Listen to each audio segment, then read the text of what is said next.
there is a definite connection between uh, cognitive functions and the 16 Myers-Briggs types that these functions ultimately generate. There's a connection between that and computer programming, computer math systems, hexadecimal.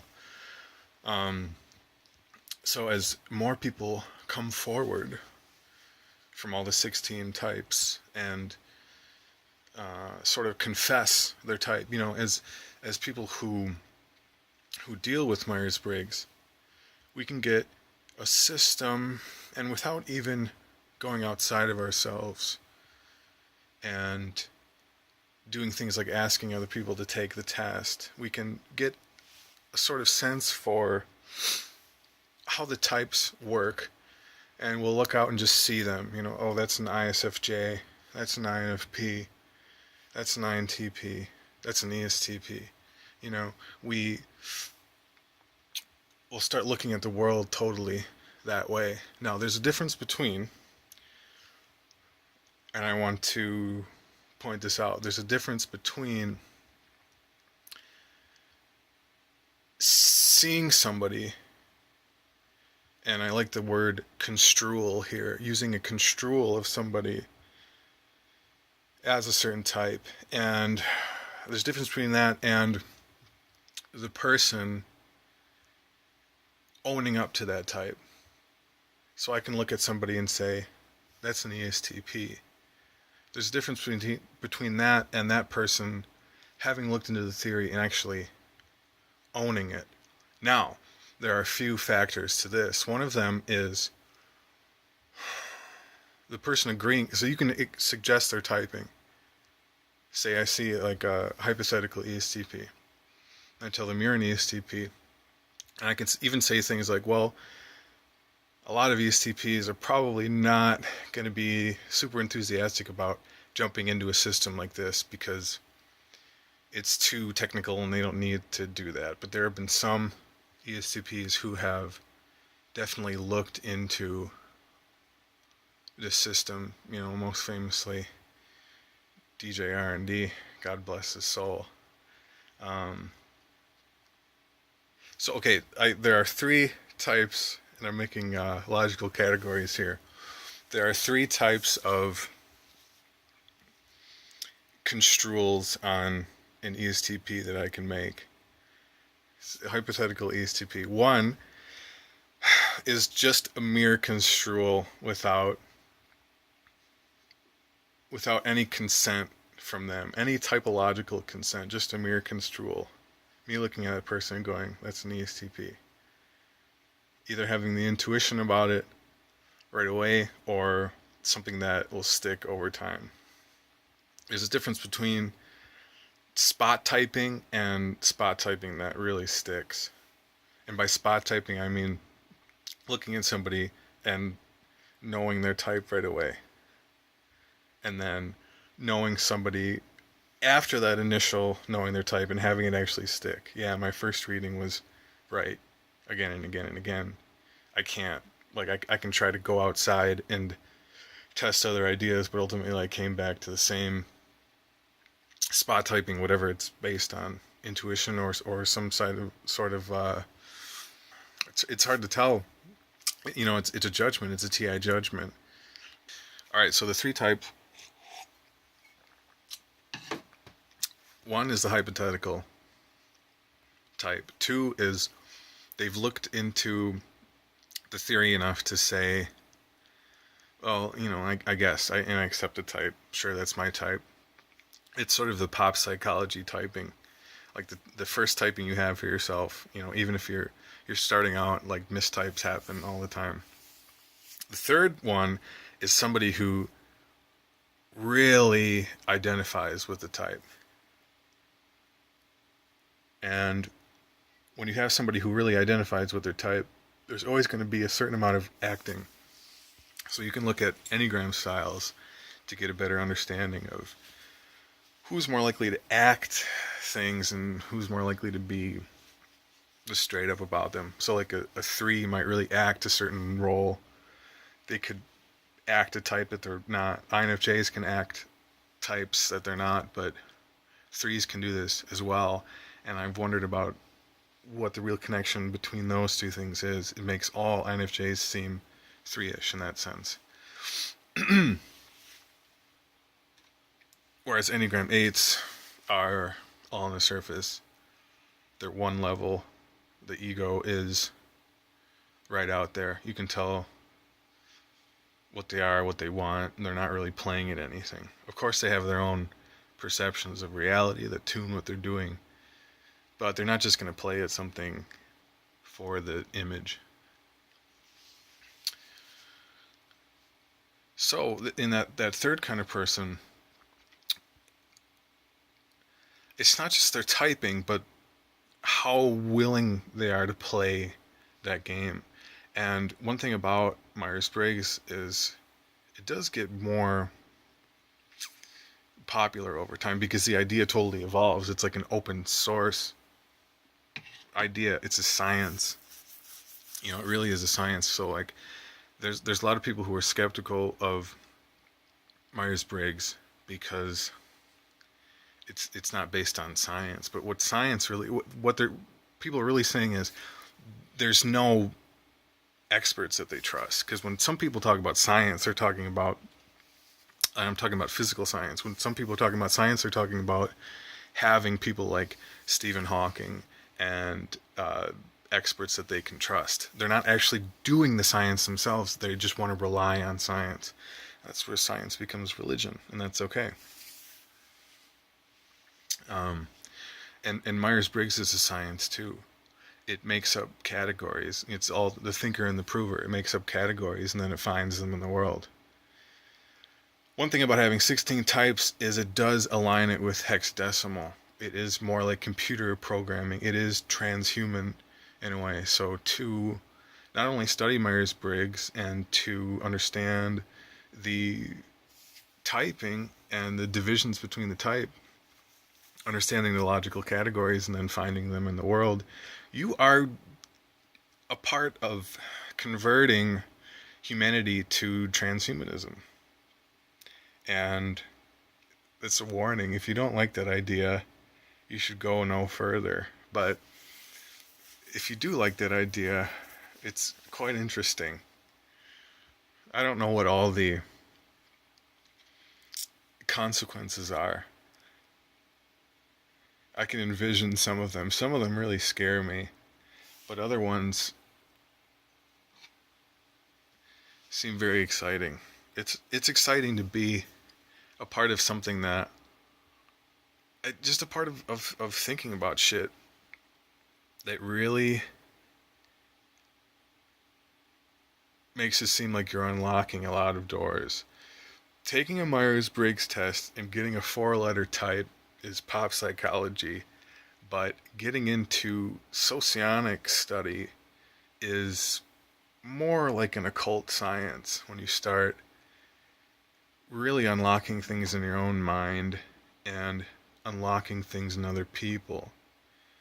However, it's a belief system in a certain way, because there's certain assumptions and hypotheses that are met. Even though it's a science, it starts with a belief system. And this is how everything works. If you can't accept that, you're really going to miss a lot. And you sort of, because there's different kinds of science. Even the flat earthers have their own kind of science. They make different assumptions than mainstream science has. And since it's the thinker and the prover, the way consciousness works, you can hypothesize a flat earth and go out and find a flat earth. You can hypothesize a ball earth and go find a ball earth. You can hypothesize 16 personality types and go out and find 16 personality types. So personality typing is FETI thing, extroverted feeling, introverted thinking thing. However, when you start to practice it, and by practice it I just mean pay attention to the types, there's a conversion from TI to TE that happens. And I see this happening, in Myers-Briggs circles, this happens. Certain personality types people they play certain roles, and it's more of a status thing. Status is more of a TE thing, even though, and this is one thing that happens in information metabolism. So certain ideas are bounced around in alpha quadra, then beta quadra tests them out. That's still TI, still working with internal logic. Once it goes from beta to gamma, gamma actually translates, in a sense. There's some kind of translation between beta quadra types and alpha or gamma quadra types. Gamma quadra actually capitalizes on ideas that beta quadra tested out that were ultimately alpha quadra's ideas, or alpha quadra discusses how they were possible. And I think those ideas come all the way back from delta quadra in the last way of thinking about it. They come from delta quadra. Delta quadra, like you can think about the fantasies of INFPs that are had. They're so idealistic that they're not realistic, and that's fine. They're not supposed to be realistic. However, over time, all of fact grows out of fiction, and all of fiction grows out of fact, and back and forth. Life imitates art, art imitates life. It's the exact same thing. So the far out Middle Earth type of high fantasies, totally outside of reality, that INFPs have in delta quadra, they get bounced around in alpha quadra, and alpha quadra can determine if they're actually possible in a real world sense, if they're theoretically possible. So that's TINE, theoretically possible.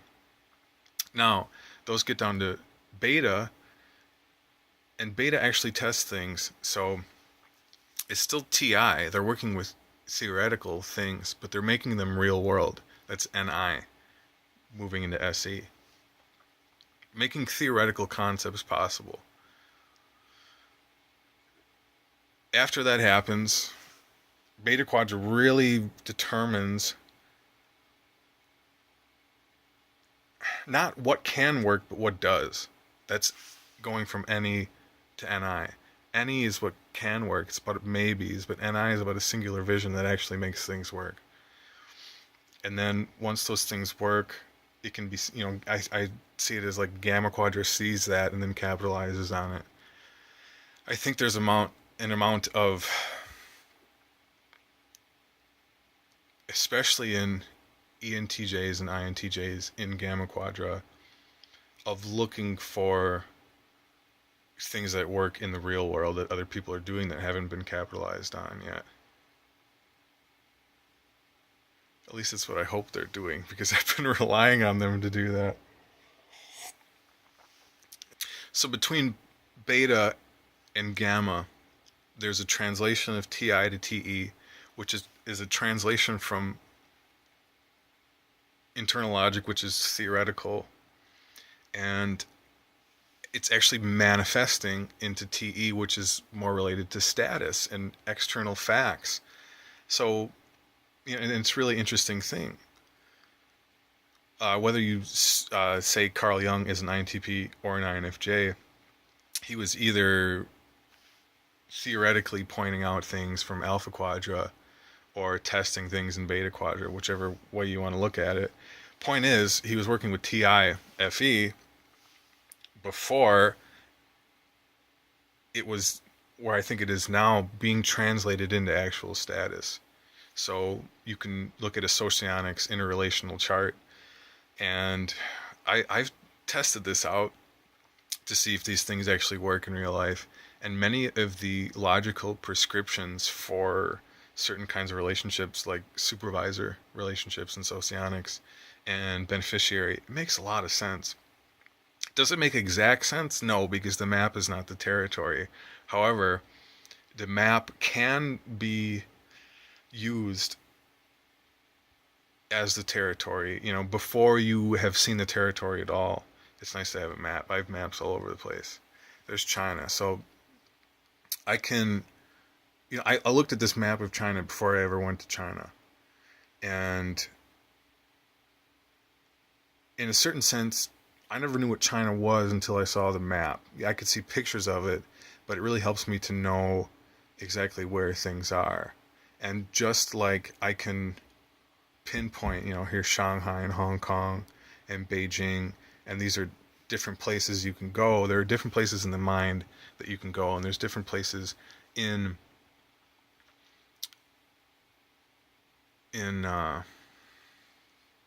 personalities that you can go. And over time, you can really build a map of where things are, and they're totally different areas. So there's totally different areas in your own mind as an individual, but there are also totally different areas in society that you'll see again and again and again. So like if I see interaction between an ISFJ and an ENTP in one environment, it's gonna be very similar, if not identical, to another one in another environment. So if I saw like one interaction between specific personality types here, and then I went here on the map and saw the exact same thing happening, it would be like on a social alchemy level. Podlayer uses the term social alchemy, which I think is really cool. On a social alchemy level, it's the same exact processes happening below the surface, but they're culturally framed differently.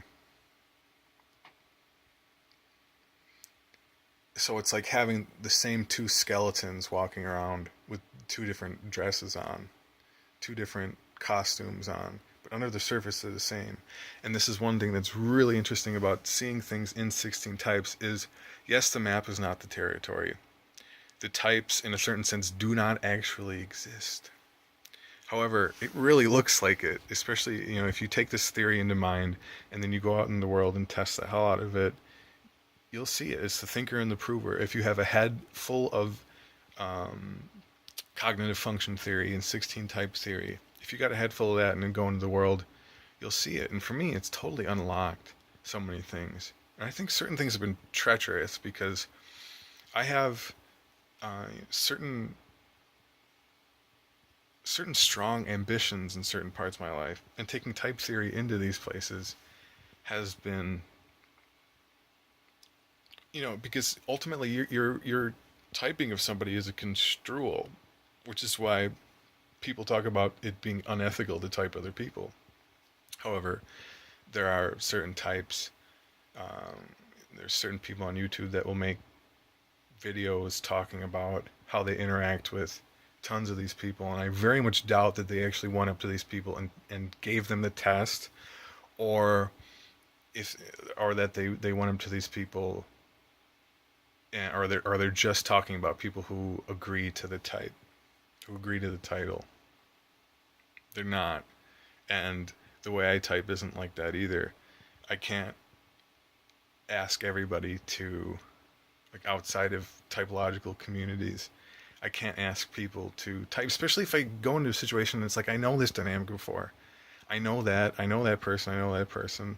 Spot typing works well enough to where I don't have to give anybody any kind of test.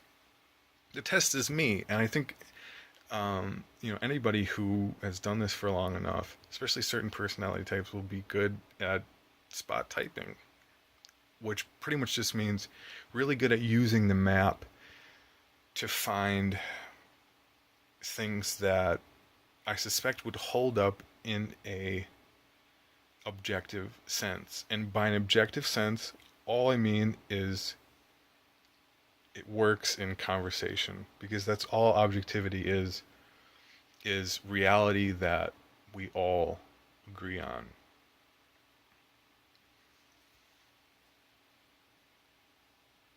Thanks for watching.